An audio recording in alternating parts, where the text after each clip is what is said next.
Makakatulong ng malaki kung ipa-familiarize muna natin ng isang napakahalagang terminology na pag-iikutan ng ating pag-aaral, ang justification.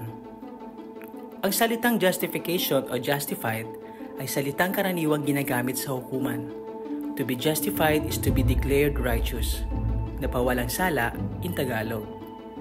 Sa mayamang habag at kagandahang loob ng Diyos, dumating si Jesus upang bayaran ang parusang dapat sa atin. At ang sino mang maglalagak ng buong tiwala kay Jesus ay mapapawalang sala. Pero may ibang pananaw ang Roman Catholics tungkol sa justification. They teach that the sinner is justified through the administration of sacraments by the priesthood. Ang sacraments, ayon sa kanila, ay epektibong paraan upang makamtan ang kagandahang loob ng Diyos. Ayon sa katuruan nila, kapag nakagawa ng mortal sin ng isang Katoliko, nawawala ang kanyang justified status, pero mananatili pa rin ang kanyang pananampalataya. Pero may mabisang paraan pa naman daw para mapanumbalik ang justified status ng isang tao. Iyon ay ang pagsasagawa ng penance. Ang penance o penitensya is a voluntary self-punishment and an outward show of repentance. Ginagamit ang salitang penance sa iba't ibang paraan. Una, a moral virtue. Ikalawa, a sacrament. Ikatlo, a means of discipline. At ikaapat, a work of satisfaction. Ituon natin ang usapan doon sa pang-apat. Works of satisfaction tulad ng prayer, attending mass, fasting, almsgiving, the works of mercy, the patient endurance of sufferings, at iba pa. Penance, according to the Roman Catholics, produces merits or spiritual rewards. Isa sa mga pinakamabisang paraan ng penance ay ang pilgrimage to the Scala Sancta. Scala Sancta means holy stairs.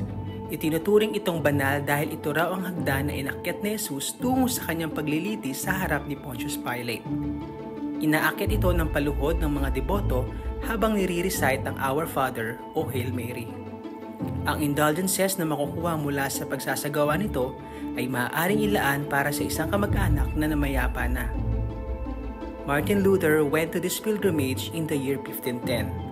Habang papaakyat siya noon, he claims to hear a voice of thunder in his heart saying, "The righteous shall live by faith."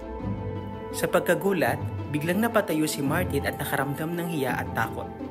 This experience led him to study the Bible even more. Upon doing so, he found nothing about purgatory and papal indulgence, but only the gospel about justification by faith alone. Sola fide, or faith alone, emphasizes that faith is the only means by which sinful men are declared righteous before a holy God.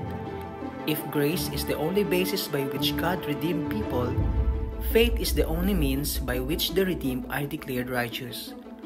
Ang pinaglalaban dito ay kung paanong matatanggap ng isang tao ang mga benepisyong hatid ng kamatayan ni Jesus. Direktang tumataliwas ang sola fide sa katuruan ng Roman Catholics na hindi daw sapat ang pananampalataya kay Kristo upang mapawalang sala at maligtas.